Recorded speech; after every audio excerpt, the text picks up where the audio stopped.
What's going on, people? Welcome back to Curtis Shaw TV. And you know what? I've been trying to get this guy back on the channel for a minute, you know. Allow it, man.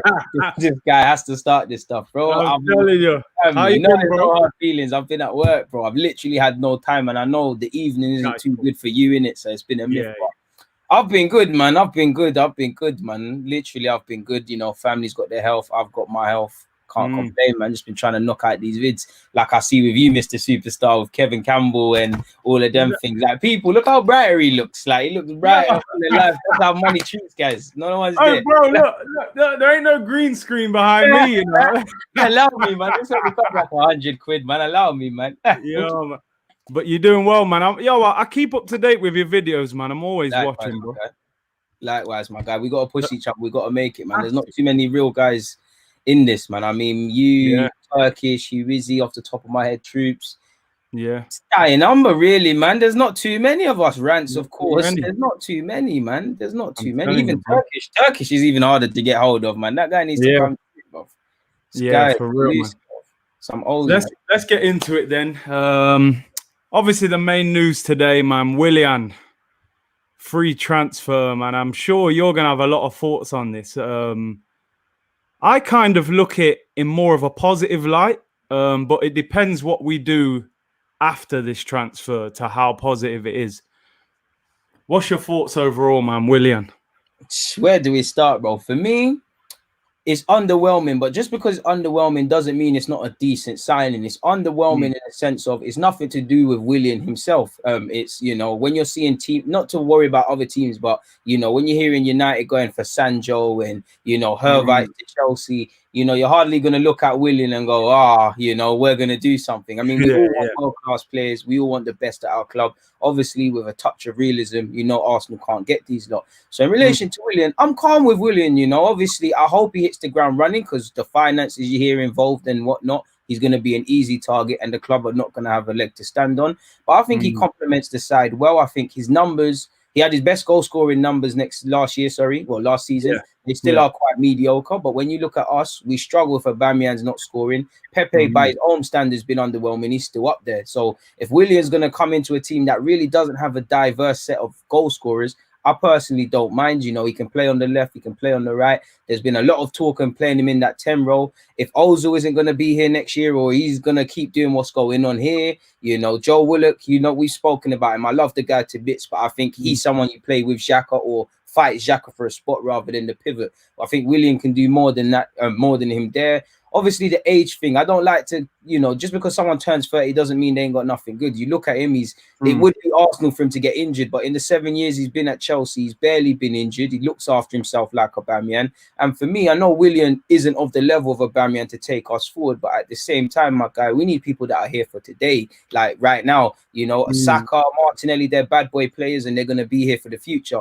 But what we do, how we get to that future, we need to do certain things in the present. And if we can get a 1 or 2 years of Willian, 3 years max because of his contract, where he can help us become a top 4 team again, then I'm all for that. And I don't like to use the experience thing. He obviously comes with that. And the reason I don't like to use experience because, you know, David Luiz is experienced and he's shown it at times, but he's also made mistakes. So where do you draw the line? I don't want to use the same old tokens you're going to hear with experience, you know, Premier League winner, you know, can teach the young players. All of these things might be true, but I find them cliche. And I share with what you said when we was talking off camera. Like, I got no issue with Willian. I support him. He has my full support. It's just what we do away from this as well, because again, you know, it's another player as part of the stable of Kayap Jarupkin. When you look at it, you've got a 32-year-old now signing a 3-year deal. There's rumors there's even a 4th-year option, and as well as a signing on bonus. Cedric Suarez barely played since he's come, 28, 4-year deal. David Luiz, bit of an up and down season, new deal. It kind of screams mediocre. It kind of screams complacency, but I think Willian will do his thing, man. I mean, we've got someone who can deliver a set piece. I do think with Willian, my guy, he is going to frustrate. You know, his numbers are mediocre. He is going to frustrate. His decision-making can be a bit off. But that being said, you know, he can drive with a ball. He can play in tight spaces. He can be a danger in his own little way out wide. And, you know, I don't know if it's playing for a contract or just a purple patch. But towards the end of this season, he actually played pretty decent. So if he can do that sort of stuff, why not, man? I think it complements it quite well. Keen to see what happens on the right wing though, because you know Pepe's got to lock that down. You've got young Nelson, and you know you've got Willian who can play on the left and the right. You know, I don't know which one he's going to play more, but it gives us good options, bro. But it is underwhelming. Yeah, I mean, you've pretty much covered everything there, bro. But you know what it is for me? I look at like, because a lot of fans are saying they're talking about David Luiz and Czech, but to me, it's different to those deals because Czech was finished. You know, from when Mourinho's given him to Arsenal, you know he's not. He's got nothing. You know, he's not the guy. Same man that wouldn't give us Dembaba. You know. There you go. And then with David Luiz, Lampard wanted him out. He didn't rate him anymore. With Willian, at least it's a player that has played well this season. For like you said, his numbers are not Salah, Mane, Sterling numbers, but compared to our wingers, you know what I mean? He's bringing something to the table. He scored more than Pepe this season. Got more assists than Pepe in the Prem. So I just look at like, for me, he's going to play in the 10 role or on the left. I hope so. I think that, you know. I think he'll play on the 10 or the left because, you know, do you move Aubameyang central, put Willian on the left? But I think the 10 role, because he can shoot from distance, because he's quick, he's dynamic, I think he could work in that position for us. Because he can pick up the ball as well. And drive, like we've got no one that are lacking. No one does that at Arsenal. There you go. Who shoots in our midfield? That's you know what I mean? That's the thing.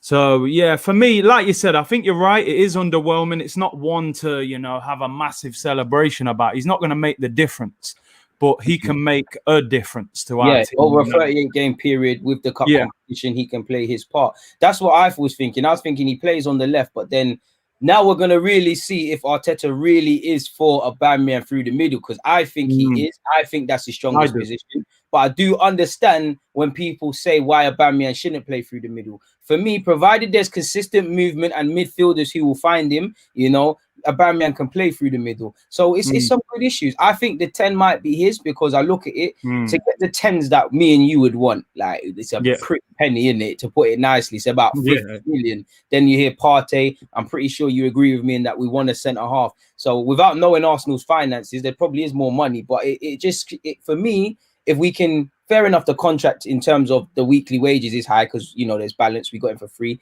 If you can get him for free, if you can get a Ceballos to renew that deal, and then that if these things in theory give you more money to play around with for a more marquee player that Arteta might want that we don't know, or for me, more money for a decent centre half, then I'll hold my hands up because we both knew there was going to be a bit of penny pinching, a bit of buying pre-owned PlayStation games. It is fine. Scratches on and them things. Yeah, with the scratches, it's all you know them £2 for £5 games. That's what we're on. Yeah. That's fully what we're on. But I'm hoping he can play his part, man. I'm hoping he can play his part. But I mean, you know, I actually don't like you. I don't think Willian's a bad player, and I've been speaking with a lot of my friends that support Chelsea and things to like, because it's different when a man plays for your club and you're seeing it week in, week out. And they kept the word when I spoke to several of them. They said he's a decent player. I wouldn't want him to leave, but he frustrates. I kept hearing the word frustrates. So I'm kind of preparing for him to frustrate me, but can he frustrate me more than several of these players that they've shown for year on year end? We'll see, man. We've been down that road a long time already. Yeah, man, for real. Let me just read this out. How B says, asked Deluded on his take over the Ozil interview. Big up for the super chat. Let's get into the Ozil thing quickly then before I talk about the rest of the transfers, man. Mesut Ozil. Do you know what? I made a video on him about the interview and I went through the comments. And this guy's got an army out here, bro. Because certain man, they was not happy. Well, yo, when you say anything about Ozil, bro, man, you should know. Force. That's not meant to beef, bro. His riders will get you. You best man. Telling you, bro. Be able to go buy milk for your yard and that. They will get you, bro. Them I'm telling you, bro. Serious. Man were angry. Man were giving me, yo, what do you know about football? Ozil's one of the best players in the world. I was like, bro, I gave you a balanced argument. But listen, for me, Ozil's time at Arsenal is up. I think we need to move on. I think, you know, he's been a good player, but times have changed. That kind of number 10, we haven't got the midfield to carry that, in my opinion. And we're not switched on. We're not. Do you know what? We're not street smart enough. We're not street smart enough. You know, I remember Wenger saying about Perez, you needed 10 other players to work twice as hard. We haven't got the team with the confidence and the competence to be able to do that. For me, I do think Ozil, he can frustrate. He can play within himself. There is, for someone with so much ability, he doesn't really push himself and cause friction within himself. But I do think at times he does run around and he does put in work and he is For me, it's just clear, you know, again, we'll discount him a bit because there's been injuries. He's been out of the team. He's had the whole soap opera dramas and stuff. But clearly, you know, Ozil and Arsenal need to divorce. He's a good player, but we can't be doing this story stuff. The wages, I don't care about a man's wages. They're not coming out of my pocket. And especially when, you know, you're seeing wage redundancies. But when you look at the wages to the application, they don't match up. If that's Aubameyang's wages, it doesn't mean anything because it's like a job. He's earning that money. Ozil's not, you know. I don't know if we're a luxury club at this moment in time, but what other clubs do you know have a cup final against their London rivals and can keep that, doesn't involve their highest earning player in any capacity? He's on holiday. He's on holiday, bro.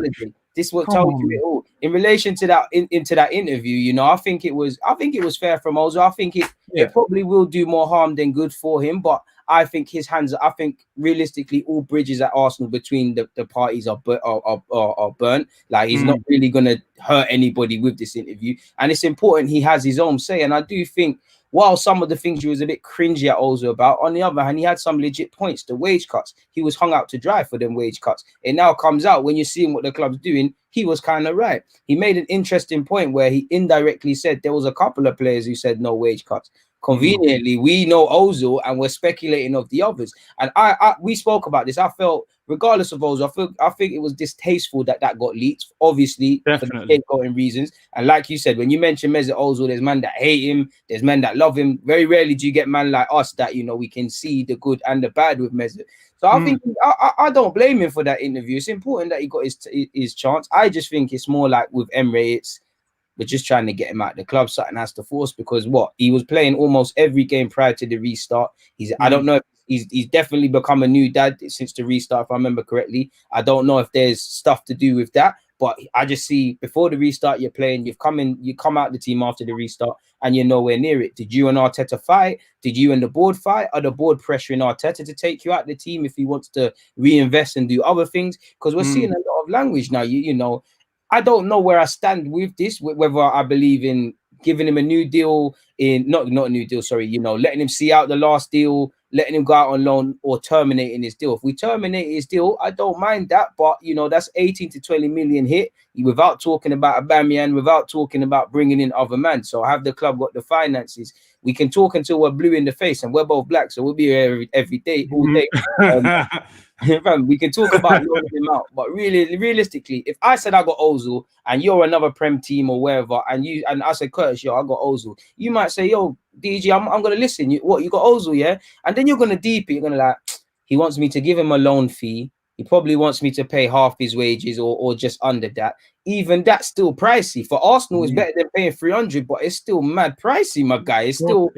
And it's like you're looking at it, you don't know what you're gonna get with Ozil. You don't, so it's not really worth it. So a part of me, you know, if you're not going to terminate his deal, which I think is a waste of money, I do think, you know, if we're trying to get him off for the contract stuff, I get it. But it's got to the point where you might as well just let him run down his deal, play him when need be, playing with the young players in the Europa League, use him in certain games. He can come off the bench. Like there's been plenty of times, and will be next year, where, you know yourself, we can't break down teams. I don't think Ozil is the messiah, but just having a tool in our squad and using it would be nice, because at times this season, and what's led me to believe is not a sporting decision from the board.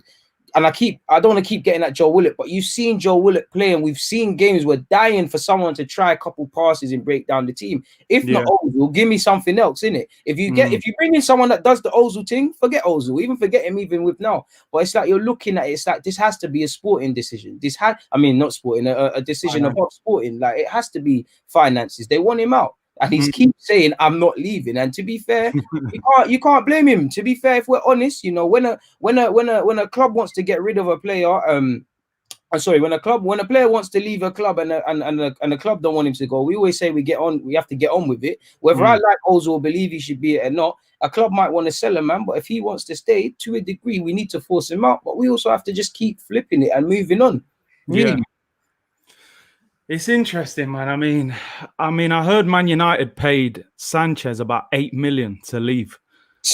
I mean, United don't mess about though, man. When they got to write checks, they write them. I mean, is it more detrimental to keep Mesut Ozil around next year as like a squad player and just use him at times? Because I think two things. The board have probably said to Arteta, if you want to strengthen, you've got to get that 350 off the wage bill. Well, yeah.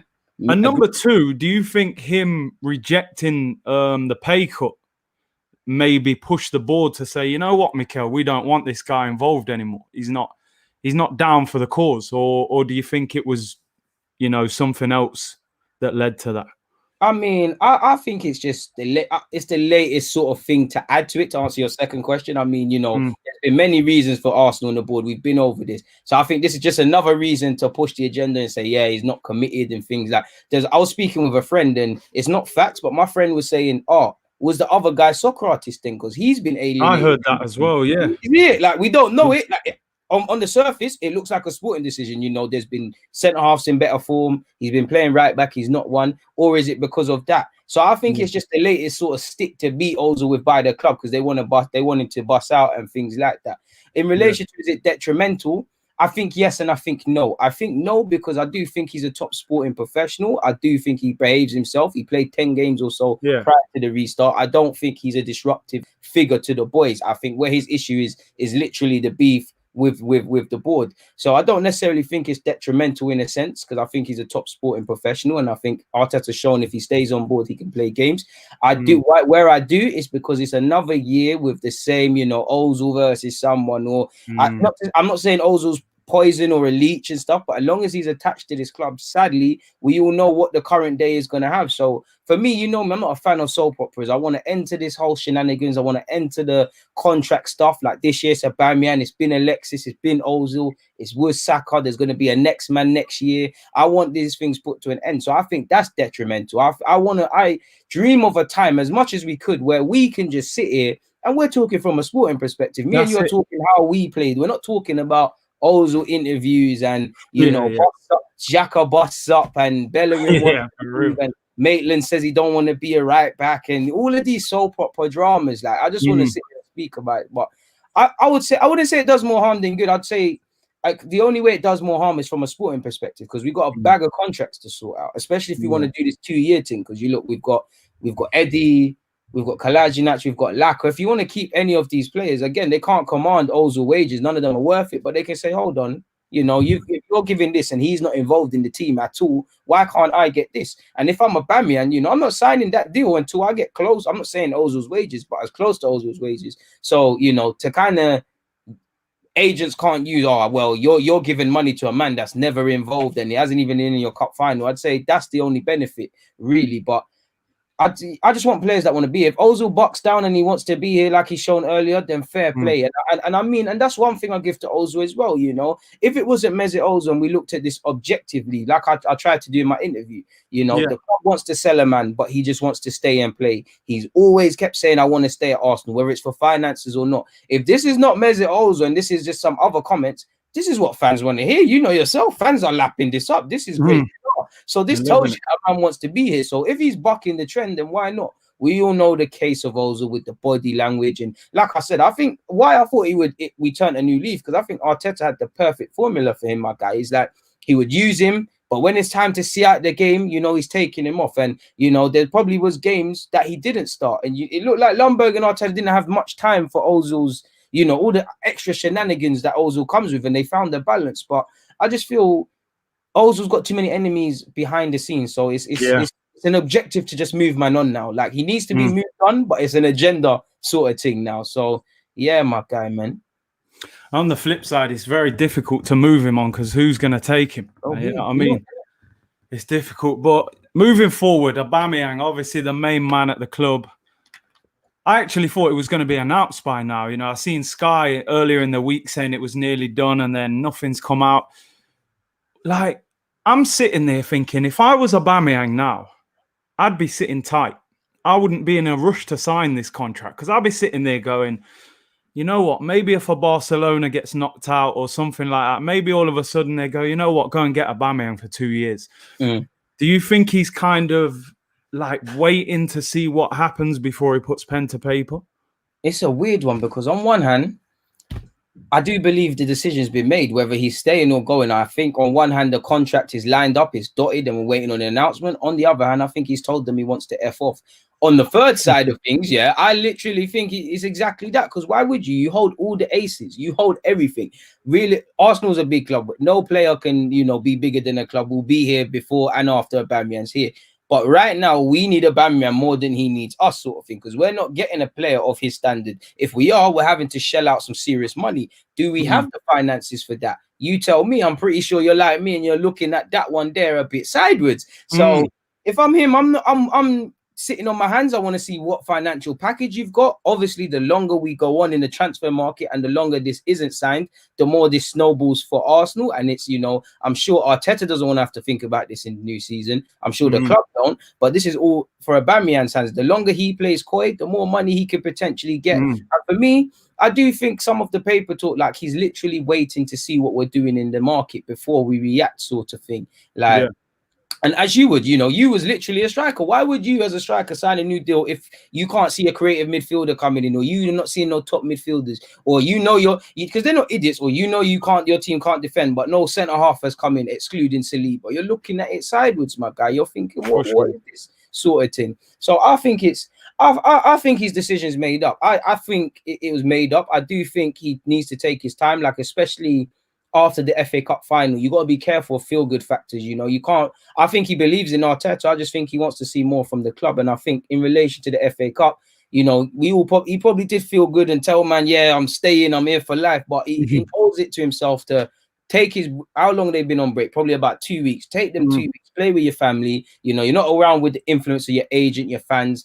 Obviously your family's there, and actually think about what it is you want, because he needs to ask himself if he wants to stay at Arsenal and he believes in Arteta's project. Great, he's won silverware here, but you have to realize that you're probably gonna not win the Premier League or whatever in your lifetime. Right. If the Madrids and Barca's, and I don't know with COVID if they're gonna do that, if they come, nobody can begrudge Aubameyang. The problem is I don't think these clubs want Aubameyang as much as Arsenal fans are projecting. Like, I think Barca will take him. I think Madrid will take him if he becomes available more so. But I think they've got other priorities. PSG, if I was PSG, I'd actually look for him because, Aubameyang can play on the flanks. He'd fit in well on and off the field. He's got a big profile. He's obviously French speaking. You've lost Cavani. He could have been a good signing for you on a decent little deal. He's not got too many years left. But if you want to be a Champions League club, then you could use someone like that. And it'll be a blow for me to see Aubameyang go, really and truly. But I want to, in an ideal world, this is done and sorted before September the 12th. We play, I believe. In fact, even earlier, because we've got the Community Shield. Because I just don't, and it's not going to happen. But I just don't want this to become like I'm tired of the stories, my guy, man. I just want to. We're talking about Aubameyang. It's has he scored, has he not scored, sort of thing. We need to get back to that, my dude, man. I think it's kind of fell into our hands a little bit that the way the market is, man. I think a lot of the big teams all steer clear of Aubameyang, to be honest. Let me just ask you this quick. Space Monkey, big up for the super chat, says prediction for Bayern Barca tonight. You go first, my dude. You know what it is? Overall, I'm looking at it going, it's a Bayern Munich win, but when you've got Messi in your team, anything is possible. And, he's ripped up Boateng and then man before. I mean, I wasn't overly convinced by him. Do you know what? I'm going to go Barca just because of Messi, man. I don't know why. I think Bayern are better than Barca, but I'm hearing Dembele's back, and I just think Messi might get the better of him, man. He needs it. For me, it's a tough one, man. It's actually, I don't know, man. I see, like you said, you can't discount Lionel Messi. I mean, past it, Luis Suarez is still a baller. Barca kind of have to do this. They bottled the Premier League. Man said Premier League. They bottled La Liga. So they kind of have to do this thing. And you can't doubt a team, like you said, rightly, anyone with Messi. But at the same time, man, Lewandowski probably, he wouldn't have won it, but he deserved the Ballon d'Or this year. We've got ex-lad Gnabry. I want him to do well. They've got Alfonso Davis, whoever his name is, at fullback. It's a terrific game. I'm gonna go Barca because Messi's the best to have ever done it. But it's a tough one, man. I see extra time. Really, it probably won't happen, but I see extra time, bro. I see extra time. Yeah, it's definitely a tricky one, man. So what about what we really need at Arsenal then, man? I think we all know we need that top quality centre back. I felt like last night I was looking at the guy that we need. Like, that performance was so commanding. I don't like to get carried away by one performance because, you know, you can see, you know, Tarkowski put in a performance like that in the Premier League all the time. But there was so much maturity about that performance for a guy who I think he's 21 or something. Young G, bro, probably young G, bro. He just looked experienced. And when the man's roughing up Diego Costa, like, I'm just thinking, yo, man, this guy's proper. But what do you think in terms of him and Partey are the two that I've looked at and thought they're the two we really need to give us that spine? But it doesn't look like we're going to get Upamecano now. Can't afford that now, man. That one. Partey, what do you think? Will we stretch and get it, or is it out of our hands, man? Bro, for me, I'm pessimistic on Arsenal transfers anyways. And I admittedly I didn't think we was getting Aubameyang. No. So anything can happen. But see the Partey thing. At one point, I started to be. I was pessimistic at first. Then you know, when you see so much propaganda, you think there's legs to it and stuff like that. I still think we're trying, but I think that one there is gone. I don't think so. I do.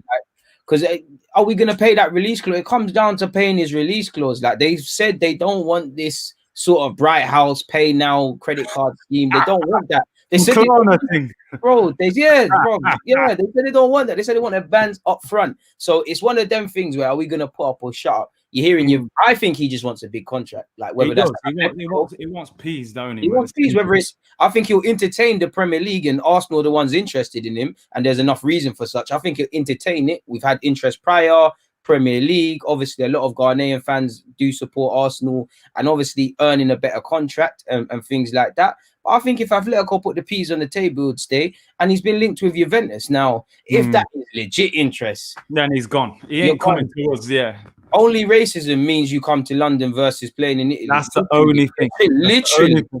Literally, no contest. So, Upamecano, I watch him quite regularly. He can be a bit clumsy and a bit error prone, but he is the centre half we need. He can be tailored and polished out. You know, you saw the ball playing. That is what Arteta wants and wants in his game. He can play a high line. Sometimes it doesn't work for him, but that one there is gone. I think the one where we're just gonna have to be content with Saliba in terms of our centre halves, like that can be stars for tomorrow and things. You know, it would have been a great partnership, a naive partnership, but it would have been a good partnership. And for me, I got all my eggs on this Gabriel guy now, man, because it just seems apparently we're in for him. But at the same time, I don't, you know, because I don't want to sound like one of them tribal fans, but the way it speaks, it's like he wants to go to Napoli, you know, school of Italian defending and stuff. He'll entertain Arsenal and United. And, you know, if we're not the first choice, if you got any doubt about coming to this club, regardless of where we are, then don't come, bro. Because if that, you know, you're not on it, then you're not on it. And I think he ticks the profile. You know, he's in his early 20s. He can ball play. He likes to defend. You know, for me, price tag is crucial. 30 million euros or so. We have a good relation with Leo, so they know how we like to pay things. So I think like that's the sort of best thing we can do, unless scouts are doing their jobs and we're going for them unknown profiles, which I actually don't mind. You know, I don't mind. I love that. I'd love an unknown guy, 5-10 million. He can just come and defend, because at some point, all of these household names had to be that. It's a madness, man. Like Donny said, man, we're not getting Partey, man. Like I want to be wrong. I don't see that one happening, man. I'm always hopeful.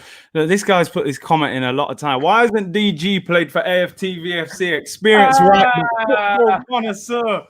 Yo, I've heard you're like, you know, like Lauren, when Lauren was at Arsenal, just wrapping man up. You know, I've seen you put some bruises up on Twitter. You know, we could do it for right back as well. You know, I'm telling you. Listen, I'm calm still. I'm calm. I'm a little Maitland Niles. I do my thing, man. I can pass and. Yeah, man, I ain't the best baller, but I can steady Eddie. Calm, man. I mean, when's the trials in that? That's you're the captain, I lie, the flag bearer and shit. Yeah, man, we'll talk off camera, man. That can get me some subscribers still, man. Need to be in the big boy leagues like you lot still. Yeah, man. Two more quick. I'm just gonna ask you quickly a couple of things because we're gonna wrap it up quick, man. Coutinho, do you see that happening? Would you want it to happen? I mean, you gotta be a fool to say no to Coutinho, man. Cause look at our attacking options. Like, if you turn down this, if Arsenal fans can turn down Coutinho, I want to see legit reasons. If you talk about injuries, age, and stuff, I understand that. But I think beyond that, there's not. Because what have we got in this team? You've got a choice between Mesut Ozil and the soap operas that is Ozil, the tried and untested right now, Emil Smith Rowe. You've got Joe Willock, which I want to be wrong. I want to wake up one day and I say, yo, Curtis, when I used to say this guy was not a number 10, I was tweaking. You know, he is, but I can't see him forging a career at Arsenal as that number 10. You know, beyond the pressing, I don't see what he does. So you can't say no to Coutinho. You know, you cannot say no. His numbers might be inflated, but you can't say no. He likes to shoot. He can break the lines. He is a marquee player. You know, the finances are a bit mad, probably involved. You know, I'm sure you saw on Twitter people were saying, Coutinho's advisors have been seen at the Emirates and seen at London Coley, which might be true, but are these not the same advisors for Willian and stuff? So there might not be nothing in it. And to be fair, look, that you can't, surely we couldn't supplement Coutinho's wages and the loan fee, renew Aubameyang's deal, sort out Ozil's deal for argument's sake. If we was to what's the thing called, terminate it and give him the 18-20 million, surely we can't do all of these things. Like, surely it's dreaming doing all of that. There's no way we can afford all that. And when you look at, like, I don't think we've sold one player yet, have we? And there's a good 7 or 8 players you would get rid of there, man. So, only thing we've done is get the young players out on loan, Medley and that. They've gone out, Mavropanos, they've all gone out on loan and getting playing football. That's the only thing we've done so far. Just finally then, next season, obviously we won the FA Cup. It sort of covered up the cracks of what was still a disappointing season, like in the League and Europa League. What are you hoping for to build towards next season? What do you think Arteta's got to implement for us to try and get in the Champions League? Well, all I'm hoping for is a sustained title. I man said title. I'd love that. Really. A sustained top 4 race, man. Properly. Like, I know there was a bit of luck for Chelsea and United with Leicester and stuff, but I want to legitimately still be in a race like that. Like, I want us to start from August till May being in and amongst that. Obviously, I want to see the minor things improve. The things that I believe Arteta has to improve. We need to be able to improve away from home. The amount of draws we've had, the amount of games we've lost from winning positions, the amount of points just generally we dropped from winning positions, the lack of focus, concentration, and ultimately consistency. And I think this is what Arteta needs to sort out. But if I'm completely honest, these are certain things I've said, and I find myself looking at Arsenal. I'm like, these are certain things I could give you the water, Curtis, but you got to drink it. Like, I don't think like some of these things the players have got to sort out, because you know, even if we go back to the Chelsea game, there's been numerous times Arteta's had a great game plan and we've been praising him, but there's been numerous times he's had a great game plan. You can tell he's briefed. Even happened with Emery. You can tell he's briefed these players, and then they've gone out there and they've made some stupid mistakes, and you can't account for any of that. So I don't think much can be done. For me, I don't think we can get top 4 without a new centre half. I really don't believe that. That's just me. Like, that's just honestly me. So I think all Arteta can do is work with what he's got. All I want to see is continued better pressing, better outlook to defending, more shape. I think our midfield needs to bring more goals to the table. And to be fair, how are we going to do that? Because Ceballos is playing deeper slightly. Xhaka scores once in a blue moon. Yes, it's a spectacular goal, but he's not the man for that. So I'm looking at centre mid the most as well, because we all know it's just simply a case of needing better defenders, specifically centre half. Our midfield needs to defend better. Our midfield needs to give more goals. And Arteta was a midfielder, and even changed how he played later in his career. So I'm looking at what he does. That's probably why he doesn't like Torreira. And to be fair, with Arteta, was Arteta the most expansive passer at Arsenal? He wasn't expansive. So I want to see what he's going to do in the midfield and combat that. But I'd say, you know, just assess to really improve the spine of this team. More so than recruitment is one thing, but just keep doing what he's shown with the Maitland-Nileses, with the Mustafis at a time, with Luiz's. You know, if he's got these players playing half decent, you know, then what could he do with actual players? And the worry is, I don't like, you're not one of them, I'm not one of them, but many fans let form sway them. It's like Luiz had up and down years. And I say this to every fan, I'm like, would you bet your life savings on Luiz being a centre half to take us into the top 4? You wouldn't. No, you're lying. So this is why he needs recruitment. He's only as good as the tools available, and a good tradesman never blames their tools, but at the same time, you can only do so much. There's only so much steak you can eat with a plastic knife and fork. Like, for real. Fam. Like, brook eventually, innit? Break it up. You all there using shards of it and stuff. You're all there saying, F it, I'm trying to do it with my hands. It's dead, bro. It's dead. It's dead, man. Yeah, man. I think overall you hit the nail on the head, man. We we got to clear out the dead wood. We got to, you know, sometimes you got to use the hype of a player's form to get rid of him rather than thinking he's actually the answer. The You know what I mean? knees, yeah. So We give new deals. exactly. I want to see us go away from home and beat the big teams, man. It's all right beating them, man, at home in your home comforts, but go and beat City at the Etihad and United at Old Trafford. You know, I want to see those kind of Definitely Old victories. Trafford. It's been a minute, You know? man. Like 06 or something. I remember that game. It's ridiculous. It's been a while, man. But yo, we're gonna cut it off here anyway. Yo, good numbers watching, man. I appreciate you coming on. Go check out my boy's channel, Deluded Goon. I'll put the link in the description for everyone. What you been up to anyway? What are you doing over on your channel? Yeah, man. Like we said, I forgot to shamelessly plug it. You know, I've been talking about Willian. We've talked about Ozil. I've done my Q&A. You know me, man. Every day I've got some content or some rant to go on. So yeah, man.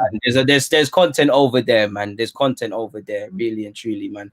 I gotta get you on my channel. What are you doing Saturday or Sunday, man? No, anytime, man. Just message. I'll come over there, man. No worries. Come on, we'll make something happen. I need to pattern up the StreamYard stuff myself and make it a bit easier for us, man. I'll do that within the next day or so, bro. Yeah, man. We'll be back soon anyway. Bless for coming on, bro. No worries, my guy. Respect, man.